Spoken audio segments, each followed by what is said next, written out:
Allí suceden dos cosas importantes, las dos criticables. Primero, la Corte Suprema de Justicia norteamericana, que actualmente está empatada, con 4 votos conservadores y 4 votos liberales,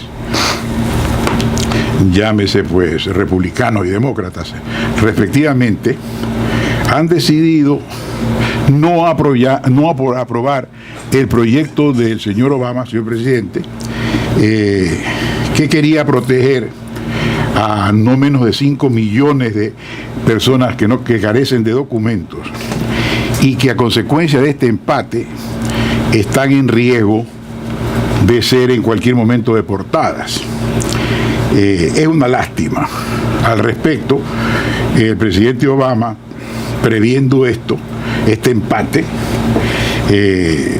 propuso un juez que sustituya a un difunto juez, pero esto fue rechazado por los republicanos, que decidieron que se espere al nuevo presidente para que ponga el nuevo juez que sustituya al difunto, y así se pueda producir un desempate, porque este empate se producirá sobre muchas cosas trascendentes.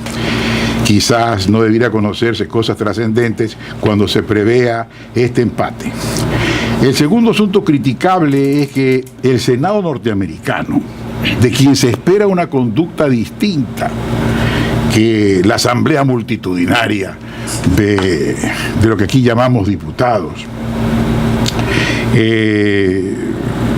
resulta de que descartó proyectos presentados por los dos partidos, por el Partido Demócrata y por el Partido Republicano, con el fin de controlar la venta de armas. Venta descontrolada de armas que facilita las prácticas del terrorismo. Bien, esto en cuanto a Estados Unidos. En cuanto a Colombia, digo lo siguiente. Este no es un punto final. Y esto no es una crítica, simplemente esto no es un punto final. Lo que ha ocurrido ayer, que se ha limitado a decir que se suspende el fuego. Cuando esta suspensión de fuego, históricamente, se ha resuelto ya en 6 ocasiones. Entonces es previsible que esta declaración no sea suficiente. Es decir, son puntos suspensivos los que se han puesto ayer, y ya vamos a analizar uno por uno estos puntos suspensivos. El punto final viene cuando se celebre y se supone, el presidente Santos supone, el presidente de Colombia supone que el acuerdo definitivo, ese sí con punto final, se celebrará el próximo mes de julio. Sin embargo, la FARC ha contestado que ella no admite plazos perentorios, cuestión que la dejo al margen por lo que pueda suceder. Un primer punto suspensivo es una discusión, una distinción que la FARC ha hecho entre entregar las armas y dejarlas. Claro, una cosa es entregarlas, y entregarlas pues supone contarlas y a la vista del público entregarlas. Dejarlas es defender la tesis de que no han sido vencidas. Y entonces utilizan el verbo las vamos a dejar, no las vamos a entregar, pero las vamos a dejar. ¿Y en dónde las van a dejar? Pues se han diseñado 20 o 22 distritos donde se van a concentrar estos militantes ya desarmados, y allí las van a dejar. Y entonces el acuerdo final que se celebra en julio, cuando se celebre, a partir de ese momento hay que contar 150 días que tienen para dejar estas armas, para hacer esta dejación, y 180 días, que son 6 meses, a partir, repito, del acuerdo definitivo, que no se ha puesto el punto final y que se supone que será el próximo mes, ojalá. A partir de 180 días es realmente el cese de fuego definitivo. Al respecto, un segundo punto suspensivo en el problema de Colombia, que ya felizmente parece estar resuelto, es el planteamiento tenaz de las Fuerzas Armadas Revolucionarias de que se constituya una asamblea constituyente en la cual desde luego ellos aspiraban a ser diputados constituyentes y participar en determinados proyectos. Ellos ya han desistido, aparentemente en principio han desistido, de la asamblea constituyente que el presidente colombiano no aceptó. El presidente colombiano Santos sugirió una consulta popular y yo estoy de acuerdo con esta fórmula, que es suficiente. El tercer punto es que la consulta, esta es una reflexión mía, porque oí en la televisión que esto de que permanezcan con las armas 180 días más a partir del acuerdo definitivo, si se realiza, me dije yo, y otros se habrán dicho lo mismo, pues no hay ninguna genialidad, si permanecen las armas en poder de la FARC en el momento en que se hace la consulta al pueblo de si aprueba o no este acuerdo de paz, admitamos que es una presión porque la FARC han dicho en otra ocasión, en otro momento histórico, pero lo dijeron, que ellos son capaces de desarrollar un terrorismo urbano, que lo hicieron alguna vez, pero que actualmente era simplemente campesino. Volver entonces al terrorismo dentro de la ciudad. Bien, entonces, la consulta debe hacerse después de que se haya producido la entrega que ellos llaman dejación de las armas, para que no exista esta posibilidad en el momento de votar el pueblo colombiano. Una pregunta que me hago yo, que les hago, que los invito a compartir, es ¿qué pasa si el pueblo de Colombia, por mayoría de votos, como quiere el expresidente Uribe, dice no a estos textos? ¿Qué ocurre? Que vuelve otra vez la imagen del terrorismo, y esta vez de un terrorismo urbano. Sigamos. ¿Cuáles son las impugnaciones que hace la oposición de Colombia a este proyecto de paz, cuyo punto final se dijo que se pronunció ayer, pero que son, repito, es frase mía, punto suspensivo? Las impugnaciones son las siguientes. Hay gente, la gente que ha sido herida, lesionada, porque conserva la memoria de sus muertos, de los secuestros, de los desaparecidos, que son casi 50.000, de los muertos, que son 200.000 en 50 años, quiere sanción y dice, ¿cómo puede ser que se les condone la prisión? Que se les perdone, que gocen en adelante de impunidad. Esta es la primera impugnación. La segunda impugnación es cómo aspiran estos que han sido terroristas a ser elegidos. Separemos las dos cosas. Hablemos primero de la impunidad. Mientras un pueblo en guerra civil, y recordemos España, mantenga viva la idea de la sanción, es imposible la paz y la guerra continuará. Llega un momento en que para celebrar la paz hay que hacer una abstracción, y la nación tiene que hacer abstracción de sus 200.000 muertos y los llamados 40 y pico de miles desaparecidos, pues que también están muertos, seguramente. Entonces, la amnistía, que es el olvido jurídico, se impone en todo país en guerra. Debe haberse impuesto, se impuso en la guerra norteamericana, en la guerra civil norteamericana, entre el norte y el sur. Había que olvidar. Llega el momento en que se impone el olvido. El olvido. Esto no significa el perdón, es el olvido, como una necesidad. En España, lo mismo. Sucedió el olvido. La segunda impugnación es que nos oponemos a que sean elegidos. Pero imaginémonos que realmente, no imaginémonos nada, simplemente meditemos en lo siguiente. Si son elegidos es porque el pueblo, ese sector por lo menos del pueblo que vota por ellos, quiere que sean elegidos.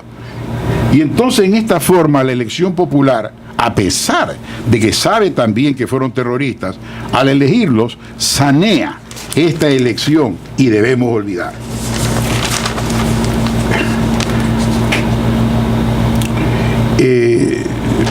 Soluciones expuestas con modestia entera y respeto absoluto. Ya acabo de decir que la primera es el olvido jurídico. Pero hay también una pregunta que hago. ¿Y si van presos los dirigentes, que son los que han dirigido las campañas terroristas y los actos terroristas? Que son los primeros que, pues, los jefes, los que dieron las órdenes, los autores intelectuales, quienes deben ir a prisión.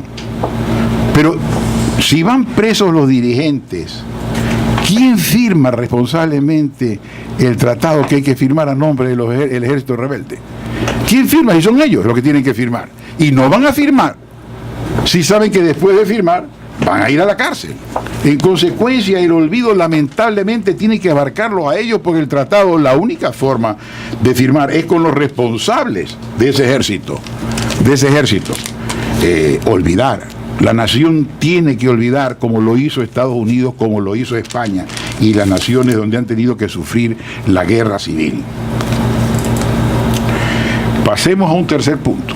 Venezuela. Primero, la OEA ayer derrotó a Maduro. En otras palabras, el señor Almagro, secretario de la OEA, a quien le extiendo un cordial abrazo solidario, ¿no?, hizo aprobar el orden del día y Almagro venció a Maduro. Aprobó el orden del día que permitía legítimamente a la OEA, a los cancilleres reunidos en Washington, les permitió referirse por lo menos al problema venezolano, oír el informe, sin duda valioso, siempre valioso, de cualquiera de los secretarios de la OEA, con valor inclusive para suscitar críticas.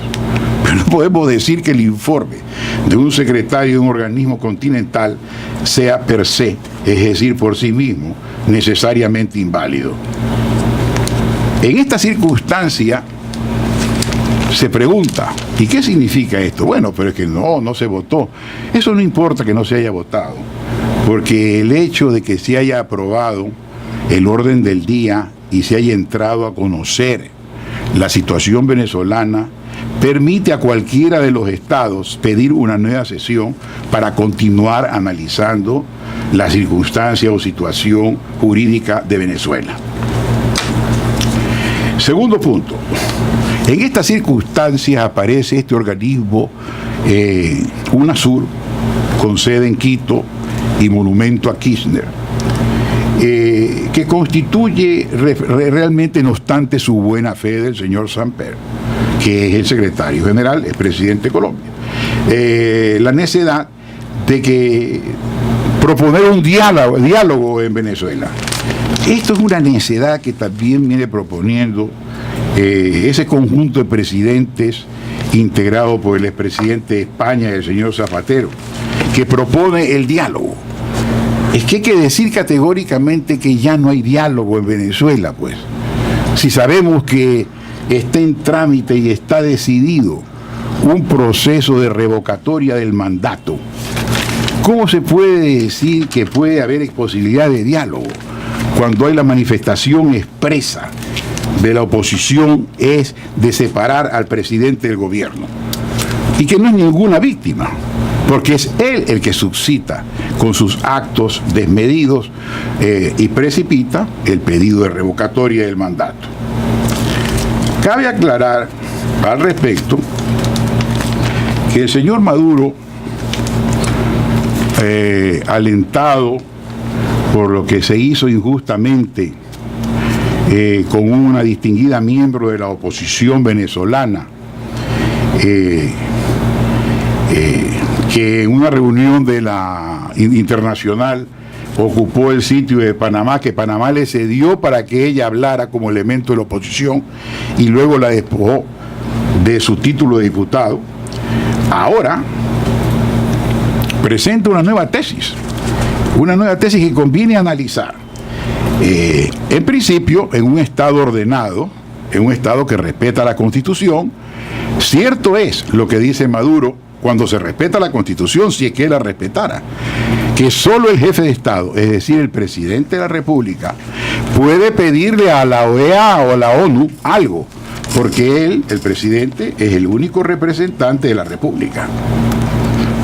Bien, pero esto constituye el hecho de que la OEA, la Organización de Estados Americanos, esté dispuesta a recibir y reciba al presidente de la Asamblea Constitucional venezolana, que es el poder legislativo venezolano, uno de los 3 poderes, o que reciba en otra ocasión al presidente de la Corte Suprema de Justicia de otro país, constituye lo que dice que constituye el señor Maduro, usurpación de la función del presidente de la República, del jefe de Estado venezolano.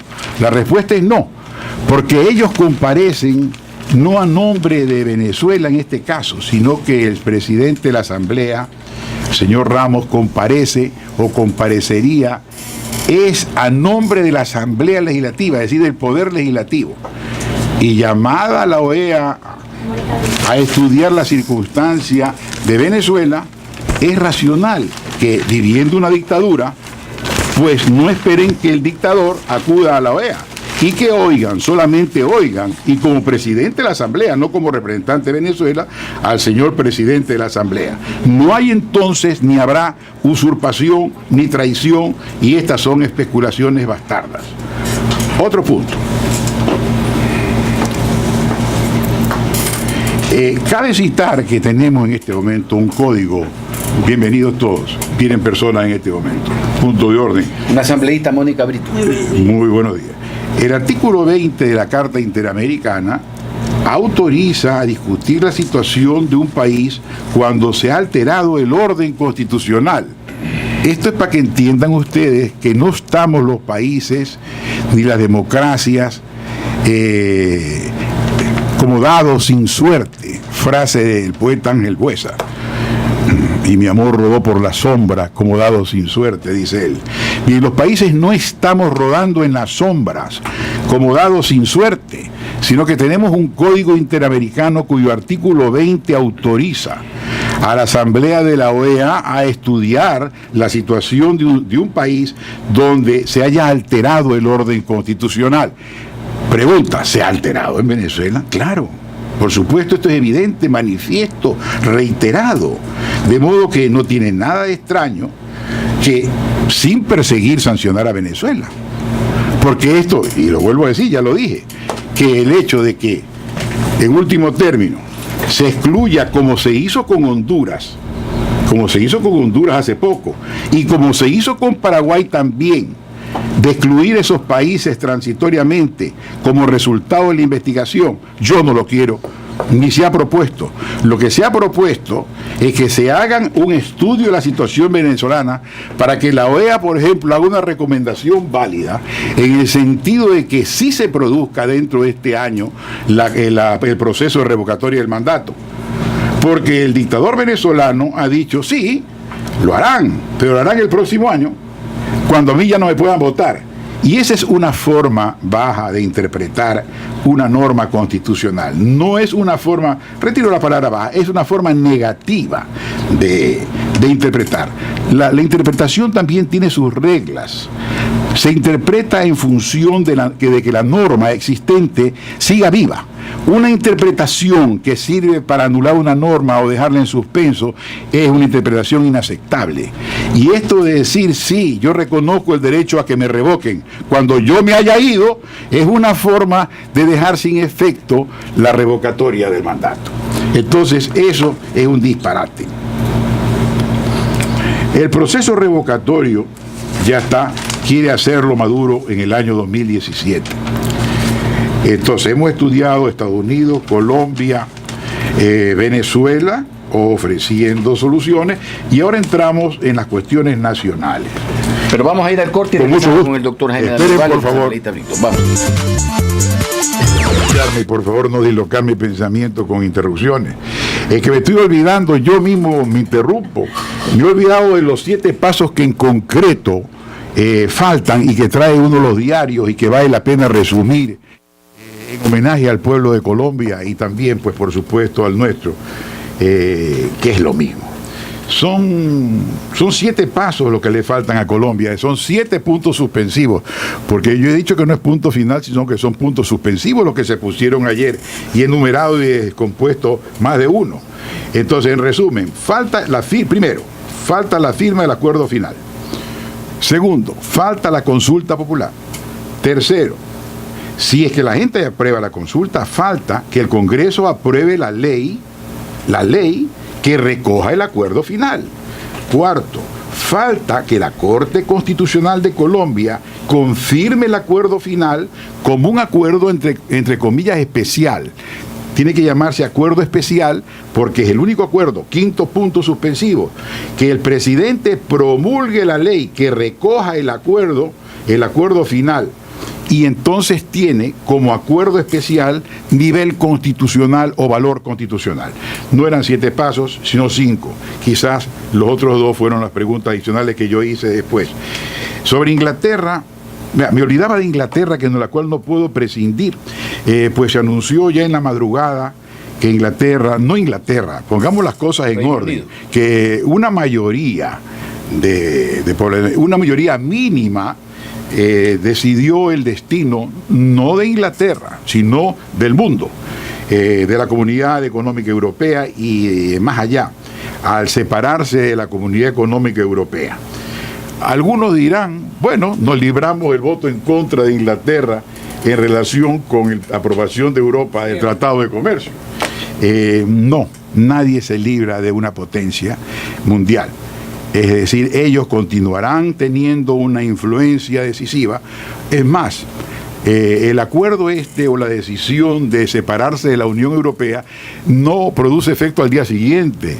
No es que hoy ya están separados, no, ellos, previendo en el acuerdo de Europa, no menos de 2 años duran los protocolos que tienen que cumplirse para que la separación no sea una ruptura en perjuicio de todos. Antes que todo, otro homenaje a la señora Cox. La señora Cox es la asesinada, la persona que fue asesinada en víspera de estos comicios. Es una laborista, es del Partido Laborista, que es el Partido Socialista Democrático de inglés. Bien, como partido, los laboristas estaban por la separación de Europa. Ellos querían que Inglaterra se separe de Europa. En cambio, esta señora Cox, ella por excepción, siendo laborista, ella estaba en contra de separarse. Ella quería mantener la unión. Por eso es que su muerte es un asesinato político. Pero hay un detalle adicional, precioso lo que les voy a decir.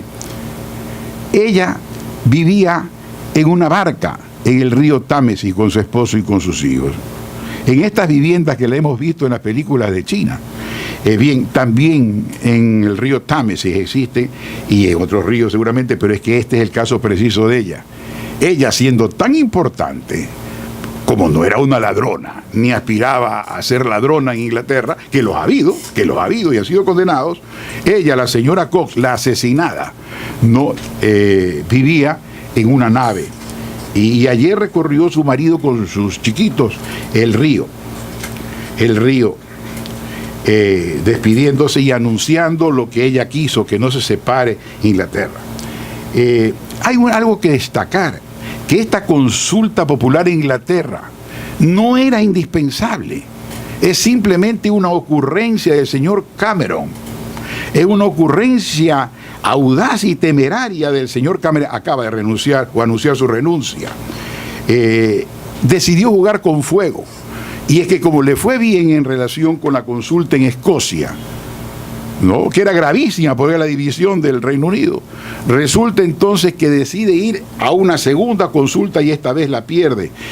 Y no es que la pierde él, la pierde el mundo, que va a ser trastornado por este desquiciamiento que por lo menos durará algún tiempo, no menos de 2 años hasta que se produzca. Esto fue jugar con fuego.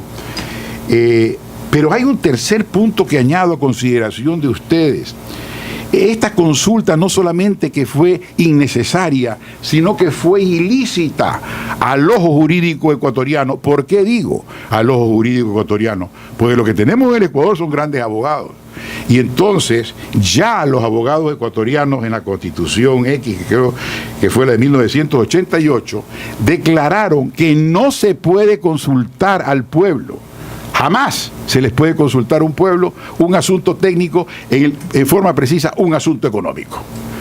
Por eso también era nula el proyecto de consulta del municipio de Guayaquil que consultaba los precios de los buses y alzar el precio.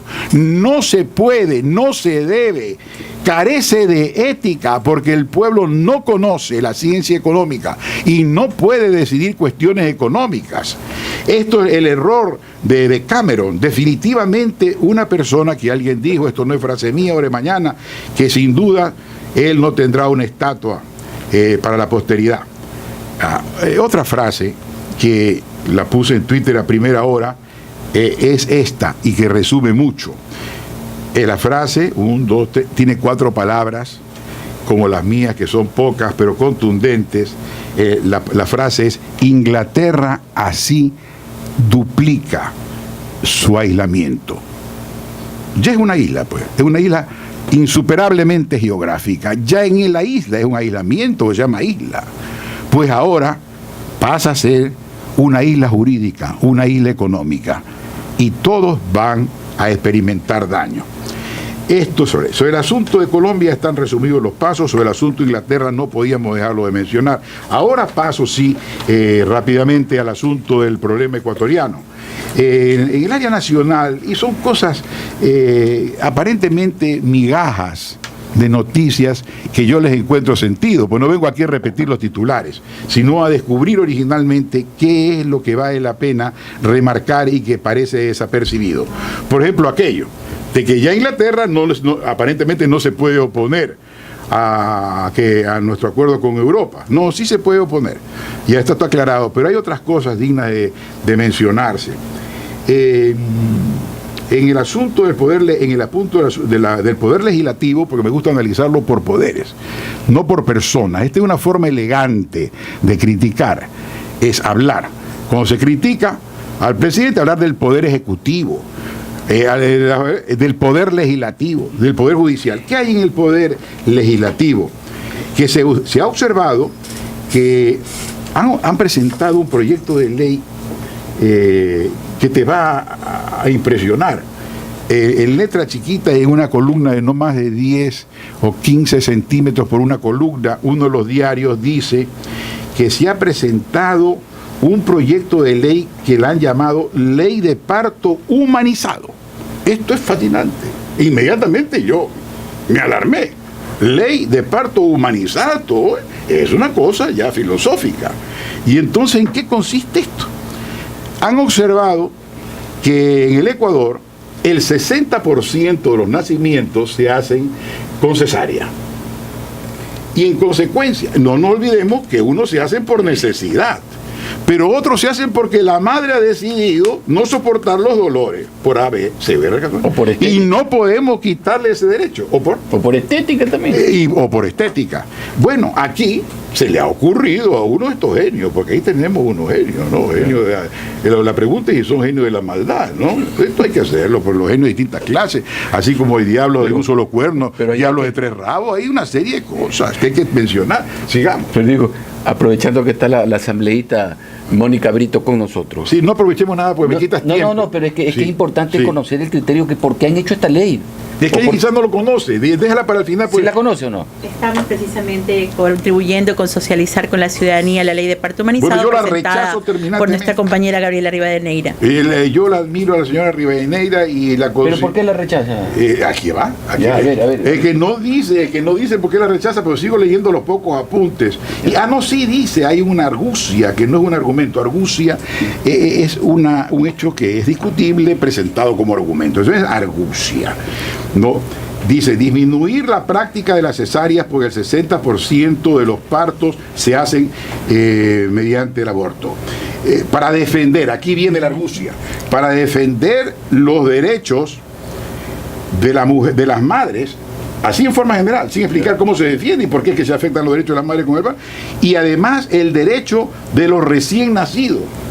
Este es gravísimo, porque debió haber dicho y de los por nacer, ¿no? Para proteger a quienes van a nacer. Pero no dice el relato de prensa de los recién nacidos. Ya si están nacidos, ya no hay nada que proteger, porque ya entran a ser protegidos por la ley y no necesitamos otra ley. Sigamos, porque esto era curioso. Que escuchemos, por favor. No, ya escuchemos, claro. Sí, Gino, primero gracias por la invitación, estar aquí compartiendo micrófonos con el abogado Damerval, un gusto. Precisamente la ley de parto humanizado tiene un enfoque importantísimo, que es una atención integral a las madres en estado de gestación, de manera que ellas puedan ser asistidas al momento del parto en función de la necesidad o no de una cesárea. Actualmente hemos verificado, precisamente por estadísticas del Ministerio de Salud Pública, que en Ecuador se practican mayoritariamente cesáreas a nivel del sector privado, también en el sector público, y que estas no obedecen precisamente a condiciones de salud de la madre que no le permitan un parto normal y que tienen que ver con un tema también económico de las clínicas privadas, de generar mayores gastos en las usuarias. Es sencillamente garantizar el derecho que tiene la madre a ser asistida de forma integral en el proceso de parto y que tenga acceso a información fidedigna que le permita a ella decidir pues si quiere o no un parto normal, siempre y cuando haya las condiciones médicas que le permitan el parto normal. Es también parte de los objetivos del proyecto disminuir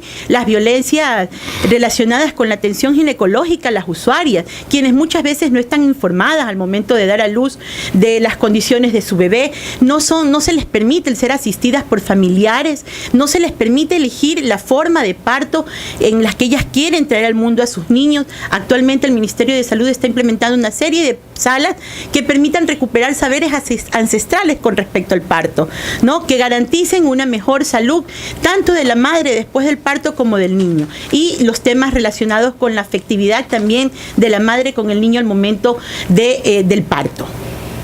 ¿Puedo seguir? Yo no estoy de acuerdo, no por lo que ha dicho ella, porque me suena bien, ellos tienen muy buenos oradores y mujeres muy simpáticas que diluyen las conversaciones. Aquí el tema que nos debe preocupar es si una madre que decide hacerse la cesárea, la van ellos a impedir. Es lo único que me preocupa, pues. Porque a todos nos preocupa todo lo que ella ha dicho, que estén atendidas, y sin ley han estado atendidas. Así que esto de dictar una ley para esto no es más que una necedad.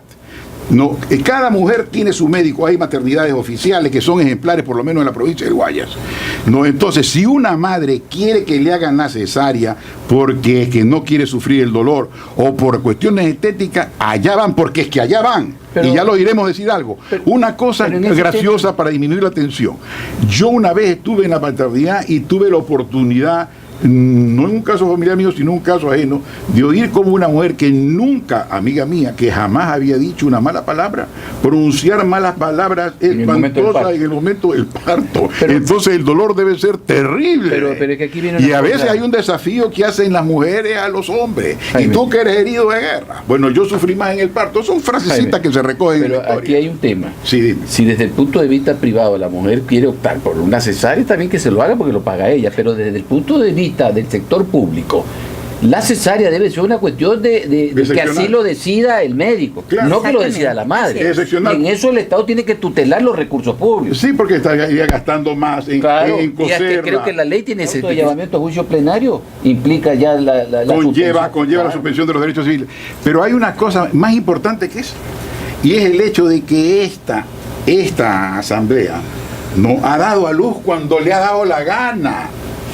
No es que ha buscado parto con cesárea, la Asamblea ha parido centenares de leyes que las ha lanzado en los ojos y ha cegado al pueblo del Ecuador. Y me vienen con el cuento de que les pueden seguir pagando. Es que debieron haber ya dictado un reglamento, pues se hacen leyes orgánicas, inorgánicas, centenares de leyes, no, que debieron haberse limitado a agregar 2 o 3 páginas a los textos existentes, ¿no? Y entonces no pueden ellos argumentar falta de ley porque ellos son legisladores. Y en 2 minutos se hace un reglamento diciendo se suspende en este caso. Bueno, pues sigamos adelante. Pero lo cierto es de que, y esto es incuestionable, en efecto la sociedad se desarrolla y se descubren nuevas infracciones, y entonces es necesario reformar el Código Penal, pero no se emite un nuevo código. sino que al mismo código que tiene figuras ya perfectas, que tiene jurisprudencia, es decir, respecto a esos artículos, esos textos se han pronunciado los mejores abogados de la República desde la fundación, y llevamos ustedes por los 200 años, y hay libros clasificados. Si variamos la sintaxis, porque alguien quiere decirle a su nieto, oye, tu abuelo, yo, el que está hablando, el diputado que está hablando, el autor del código, de la reforma del Código Penal, yo soy el editor del Código Penal. Esta forma de hacer méritos es de lo más repugnante. Debieron simplemente proponer 2 o 3 páginas nuevas que se agreguen al Código Penal, indicando los artículos con el apéndice, como se hizo siempre. Bien, volvamos al asunto que estaban hablando ustedes. Ayer yo vi sumamente enojado al ministro del Interior con el señor Pino Argote, que en fin llevó muy bien la mesa y terminó tranquilamente. Pero yo sí le hubiera preguntado, pues él se esmeraba, el ministro del Interior, esto es natural, él se esmeraba pues en decir que su acción como ministro del Interior había sido muy útil por A y B motivo, y mostró unos cuadros que se había disminuido el número de asesinatos, cosa que es verdad, pero ahora se están cometiendo asesinatos distintos, pues esa es otra cosa. Ese niño es un hecho excepcional que es un número en la estadística del ministro, pero es que vale por 100, vale por 500, porque eso no se había hecho nunca. Son nuevos crímenes. Entonces, ¿qué es lo que puede haber sucedido con ese niño? Alguien especula que a ese niño, los individuos que andan repartiendo cocaína para utilizar los niños para que la entreguen o la vendan, no les quiso el niño devolver la platita que cobró, y entonces lo mataron. Bien, entonces ya están capturados. Pero hay una cosa importante digna de remarcarse. Yo le pregunto al señor ministro del Interior que nos conteste. No, yo aprecio la gestión que se hace, evidentemente la delincuencia tiene miedo porque ha aumentado el número de presos en estos, digamos, en 5 o 6 años, de 10.000 a 26.000 presos. De 10.000 exactamente a 27.000. Y todavía no termina el año 2016. Entonces, entonces el defensor público de quien estaban hablando ustedes antes, que anteayer hizo la exposición, una exposición que realmente revela cuán grotesca fue la medición de las sanciones. Esto de que, sabiendo que habrán ladrones de la hacienda pública, los castigaba con una pena menor que al ladrón de una vaca. Es decir, para mí, todo esto fue deliberado. Porque hay mucha gente que haya entrado a robar y a preparar leyes para que cuando roben les pongan los 2 o 3 años en lugar de los 30 que merecen o el fusilamiento.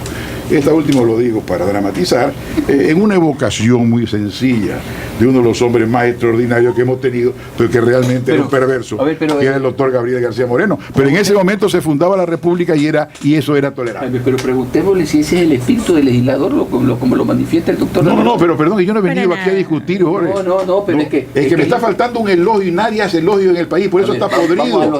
El país está podrido, es porque nadie reconoce los méritos de los demás. Por eso, antes que decirle algo al ministro del Interior, le digo, reconozco su gestión. En mi casa, que ya me la vaciaron 2 veces, porque eso es lo que le debo al Ecuador, que me hayan vaciado 2 veces mi casa, que hayan atentado contra mi vida 3 veces. Estoy en deuda con el Ecuador. Bien, resulta que la pregunta que le quiero hacer es ¿dónde deposita la droga, los centenares de toneladas de droga que se han confiscado en los últimos 2 o 3 años? Entonces, pues ayer habló de los norteamericanos. Aquí los norteamericanos no, quitemos a los norteamericanos y dejémoslos de lado, aquí no tiene nada que hacer. Dígame, ¿dónde depositan? Porque es una pregunta que me llaman a mí. ¿Por qué no le preguntan? Pero ¿dónde deben tener un estadio ya para mover tantas toneladas de droga? Porque la obligación de la ley es quemarla ante notarios públicos y presencia de fotógrafos. Y hacen unas humaredas azules, dice. No, parecen esos fuegos fatuos en el cementerio. Y esto no se ve hace años. ¿Dónde va la droga? ¿No estará yendo a alguna embajada allá en esos remotos países donde no está la policía italiana? Se pregunta la gente. Cuidado. Entonces yo quiero además remarcar el mérito del señor defensor público de apellido, de nombre es Ernesto Pazmiño. Este defensor público es nombrado por el quinto poder. Si no es que es nombrado por el pueblo, es nombrado por este gobierno, y es la alegría de descubrir, como descubren ustedes y en otros diputados, la alegría de que no sean diputados ciegos, que sean como la diputada laborista asesinada siendo el Partido Laborista, y ella estar en contra de su propio partido por la unión con Europa. Esa es la clase de disidencia y ese es el ejemplo de democracia. Pero vuelvo a don Ernesto Pazmiño, el defensor público ecuatoriano. Él dice que el código, y esto es entre comillas, el código creó mecanismos ágiles de sentencia, y añade, contra los pobres. La frase que utilizó hizo un juego de palabras diciéndose que eran duros con la gente blanda y blandos con la gente dura, llamando duro a los dueños de la película, es decir, a los dueños del poder económico. Y citó que en 2011 habían 10.000 presos y que ahora hay, en 2011 habían 10.000 presos y en 2016, que estamos un poco más de la mitad, 27.000. Y que el 70% de los juicios se inicia con prisión. Es decir, hay una vocación vehemente festiva de los jueces, ¿no?, a meter presa a la gente, ¿no? Y no tenemos ya cárceles para tanta gente. Entonces, estos dos detalles les quería traer al respecto. Y un tercero, que ya después de que Inglaterra se separó de la Unión Europea, pues ya lo dije, no tiene una trascendencia tan evidente. Y es que el ministro, el canciller, se permitió decir que él, al darse cuenta del terrible error que había cometido, que mientras está el ministro de Comercio Exterior forzando, impulsando con enorme energía el tratado con Europa, él va a Londres y hablando no de Elena de Troya, ¿no?, sino hablando de Assange, es decir, un hombre, porque por una mujer vale la pena una guerra y a veces más de una, pero que una nación esté perdiendo por un hombre es lo más repugnante antes que todo. Esto de que el Ecuador, el destino de 13 o 16 millones de seres humanos, dependa de un buen mozo que lo tienen metido allí en la embajada del Ecuador, es un actor repugnante, ¿no? Y entonces, respecto de eso, digo, yo no me he referido al tratado con Europa, yo me referí, escúcheme textual, yo me referí es al TPP y al TTIP. Después le explico qué es estas abreviaturas. Así dice el canciller, yo me referí es al TPP y al TTIP, ¿no? Y a todos los otros Ts y Ps. Frase inmortal del señor Lodge, que cada vez se acerca más a ser Mr. Short.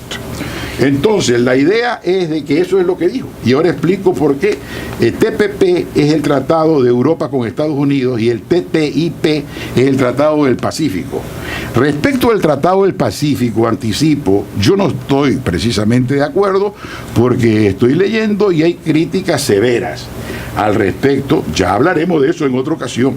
Pero el Tratado con Europa, pero por supuesto que estoy defendiéndolo y respaldándolo con mucha energía. Y esto es y entonces esa aclaración del canciller no significa que él ha rectificado nada, porque al hablar de los tratados de comercio en general involucró también, sin darse cuenta, quizás dicho porque estaba en un momento de falta de lucidez, involucró y afectó al tratado con Europa. Y eso es todo lo que por ahora tengo. Algo de la Marina quería decir, la que era Junta de Planificación Económica, que ahora se llame de otro modo. Un hombre que aparece generalmente con la boca abierta, no sé por qué, en todas las fotos está con la boca abierta. Pues, discúlpeme si hay alguna parálisis facial. Y otras personas son comunistas. Y estos señores comunistas desprecian a la Fuerza Armada porque son la última valla que tienen para ellos acceder al poder. Son muy inteligentes los comunistas. Entonces, el comunismo lo que quiere es destruir al ejército, está claro, y a la policía también, ¿no? Y entonces este no es más que un proceso más de desprecio para la Marina. Eso es lo que es. No, porque resulta que el señor presidente dijo hace días, no, estos son los antecedentes de lo que ha ocurrido. El señor presidente dijo que los marinos tienen en las escuelas solamente a sus hijos, pero no a los hijos de los tripulantes. Esa que es una acusación, que es además una acusación injuriosa. Entre paréntesis, dicho sea de paso, conviene estudiar si una persona jurídica puede ser ofendida en su honor. Yo la estudié hace años y sí puede ser. Y una institución puede acusar particularmente una calumnia y una acusación puede una injuria. Entonces, sigamos adelante. Entonces, esa injuria ha sido respondida con una carta del jefe del Estado Mayor, el comandante Zarzosa, ¿no? que le ha dicho no directamente al presidente, le ha dicho por la vía correspondiente al señor ministro de Defensa, señor, la palabra exija, dígnase, la que emplea, me parece que eso implica subordinación, sí. Porque en Fuerzas Armadas hay dos términos, dígnase o sírvase. Cuando los militares dicen dígnase porque reconocen que hay un superior. Ajá. Y cuando dicen sírvanse es porque es el inferior. ¿Eh? Eso es importantísimo. Muy importante. Entonces no hay falta de respeto. No, le ha dicho, señor, y está bajo el órgano regular. El ministro de Defensa le ha dicho, pues todo el que se insubordine tiene que sufrir las consecuencias. Lo que le pedía es simplemente que rectifique el presidente, como diciendo que eso no es verdad. Una noticia que solamente no ha sido contrastada. Sí, que no es verdad. Que no es verdad. Todavía no termino, ya termino en un segundo y escucho religiosamente, porque cada vez me gusta más esta frase, escucho religiosamente, ¿no? Escucho religiosamente, con esa solemnidad y esa serenidad, cuando el señor sacerdote eleva la hostia y eleva el cáliz en ese silencio, que es un silencio maravilloso. Bueno, yo la voy a escuchar inmediatamente. Entonces la idea es de que esto no es más que una nueva manifestación, ¿no?, de la campaña de prestigio del ejército, de la marina, y le pedía que aclare y simplemente rectifique de que no es cierto de que no se reciben como alumnos a los hijos de los tripulantes. En eso yo no veo motivo para terminar una carrera militar, que así como pensaron que el aborto podía costar la costura y le puede costar al Estado, pues una fortuna nos cuesta a cada uno de los almirantes. También debieran pensar en eso en forma consecuente. Es decir, eso respecto a este punto, nada más. Súmate la oreja. Decenas de casos, mi mente está llena de casos. Es decir, este país se ha vuelto una pesadilla. Bien, en la reforma del Código Penal, mis estimados amigos, en la reforma del Código Penal, ¿no?, derogaron el código que se llama, bajo el título prevaricato, que es el delito que cometen los empleados y funcionarios públicos cuando actúan contra ley expresa o dejan de hacer lo que les ordenan hacer las leyes. El prevaricato, ¿no?, que subsiste es únicamente referido a los jueces. Actualmente, según la nueva perspectiva de la revolución, la nueva olera y qué sé yo, solamente los jueces cometen prevaricato, y eso no es verdad. Históricamente, y es fácil de entender, todo funcionario público puede cometer prevaricato. Lo que pasa es que estaba graduado con penas inferiores al prevaricato o desobediencia de los jueces. Pero entonces, estaban sujetos todos los empleados públicos a sanciones de prevaricato. Todo aquel funcionario que dejaba de hacer lo que la ley ordena expresamente o violaba lo que la ley ordena o prohíbe, entonces era decir, borraron todo el código y así expusieron a la ciudadanía y a la sociedad a que puede cometer prevaricato, es decir, violar la ley, cualquier funcionario, menos los jueces. Punto de válido histórico. Cuando hablo yo, hablo con la historia, ¿no? Bien, histórico. Resulta que como yo fui ministro de gobierno, sé cómo es la cosa.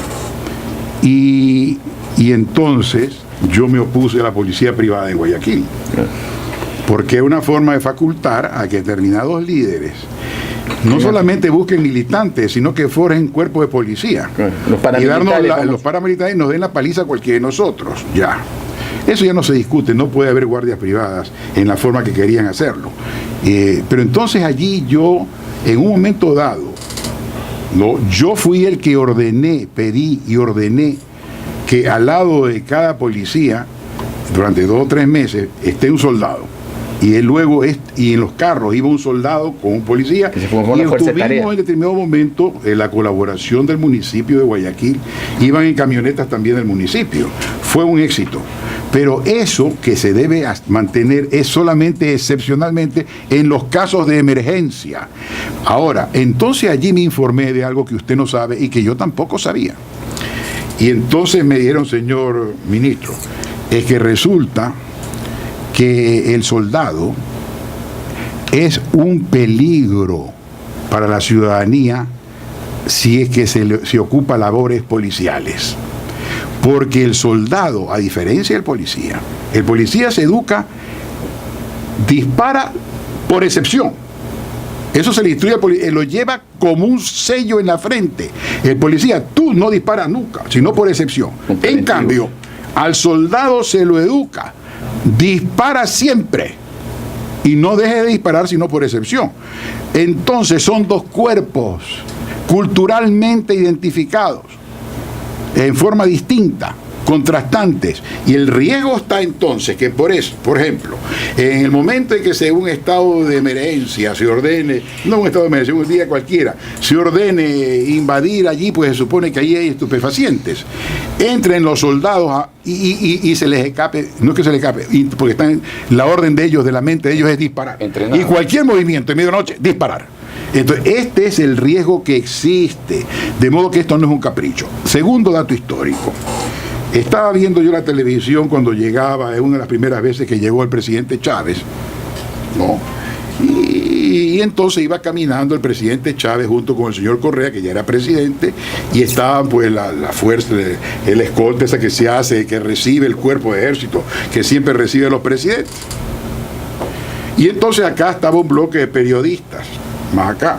Y entonces Chávez, dirigiéndose a los periodistas, dice, y lo dijo en alta voz porque él no tenía miedo de mentir. Él cuando hablaba de un lado de un continente para otro, para que lo escuche el mundo. Aquí pues nada más que lo tenía que escuchar Correa, él no sabe que lo estaban grabando en ese momento, lo escuché yo. ¿Y qué es lo que dijo? Señalando a los periodistas, dijo, esos son más peligrosos que estos. Es decir, los periodistas son más peligrosos que los militares. ¿Y por qué? Ya ahora analicemos, eso es lo que dijo, y ahora ¿por qué? ¿Por qué que tienen tema con los militares? Porque es que el comunismo lo ha proclamado, si no estoy diciendo nada nuevo. Es una cuestión escrita, destruir al ejército y a la policía. Está escrito en San Paulo. Está escrito. El plan común de gobierno escrito por el comunismo internacional, que se llama socialismo, tomándose una palabra a la cual no tienen derecho. No tienen derecho a llamarse socialistas, son comunistas, que son dos cosas distintas. Por un siglo estuvieron confundidas, ahora son claramente diferenciadas, porque el socialismo admite ser democrático. El Partido Laborista inglés es el socialismo democrático, en Francia el socialismo democrático, en España lo mismo, aquí en Ecuador la izquierda democrática de Rodrigo Borja y la democracia cristiana de Osvaldo Hurtado. Es decir, pero ese es el socialismo. El comunismo es el extremo, el fundamentalismo, el terrorismo. Entonces, el terrorismo político. Eso es lo que ocurre, estimados amigos. O sea que no conviene que sigan los soldados, que la orden dada a los policías incluye a los soldados, porque esa orden puede conllevar un riesgo para la sociedad civil. En circunstancias, cuando termino y escucho ya religiosamente, si es que en el momento en que se produzca la paz en Colombia, después de 6 meses, va a haber se va a descolgar sobre el Ecuador una ola humana. Eso lo decía. Una ola humana, no armada o desarmada, y entonces allí vamos a necesitar soldados, no policías. Cuando yo era ministro de gobierno habían 10.000 soldados ya en la frontera del norte. Me encontré un día en una fiesta del cónsul inglés con el cónsul norteamericano, y yo en ese momento histórico, año 2004, tenía, entre paréntesis todavía tengo, el tema de que podemos recuperar el acceso al río Marañón. Esto que parece trivial, para mí es cosa de mi vida, y así será, y sucederá en algún momento, si es que vivo. Entonces el cónsul americano, que era un hombre muy simpático, que tenía una familia preciosa, me dijo: Jaime, no mire hacia el sur. El peligro del Ecuador no está en el sur. En ese momento había el terrorismo de Fujimori y todo está ahí. Mire hacia el norte. El peligro está en el norte. Lo que me quería decir es que el terrorismo de Colombia era el peligro. Y la pregunta es, ¿y había alguna diferencia entre el terrorismo colombiano y el peruano? Sí. Y de una vez lo digo, si tú me lo permites. La diferencia eran 2 terrorismos. El terrorismo del Perú era un terrorismo, llamémoslo para que no, campesino. El terrorismo colombiano era un terrorismo universitario. Esa fue la diferencia. Son dos terrorismos. Pero en todo caso, siempre terrorismo, eso es lo que me dijo el cónsul y era verdad. Ahora, también es verdad que el Ecuador, y de una vez lo digo, a todas estas personas que creen que con Maguad y Fujimori, en ese tratado que es el segundo tomo del protocolo de Río Janeiro, ya nos olvidamos los ecuatorianos de que el río Cenepa, por lo menos el río Cenepa, en su integridad, y me estoy yendo más de un peruano, en su integridad, y tengo muy buenos amigos, no, en su integridad, y me lo han dicho, ¿cómo es posible que ustedes no pidieron nada? Nada pidieron, algo le pudimos haber concedido. Bueno, si estuvieran Ballén, haciendo caso a lo que yo propuse, digo, por lo menos el río Cenepa, que además no es navegable, que para nosotros pasaría a ser el símbolo, el ícono de que seguimos siendo amazónicos, a través de un afluente del río, aunque no sea navegable. ¿Qué cosa más elegante? Eso es lo que le debe proponer al Perú el canciller ecuatoriano y todos ellos, y no esta sinvergüencería de tener un buen mozo, no sé, se sabe con qué propósitos, en la embajada del Ecuador en Londres. No sé con qué propósito. Que en el único país del mundo, que me oiga el mundo, donde mataron a un general fuera de la guerra, dentro de su casa, es en el Ecuador. Nada más. Muchas gracias, Mónica. Están en proceso, seguirán los procesos. No habrá ningún proceso, eso está oculto. La ciudadanía tiene la posibilidad de dilucidarlo. Muchas gracias. Gracias a todos ustedes y disculpen la molestia. Gracias.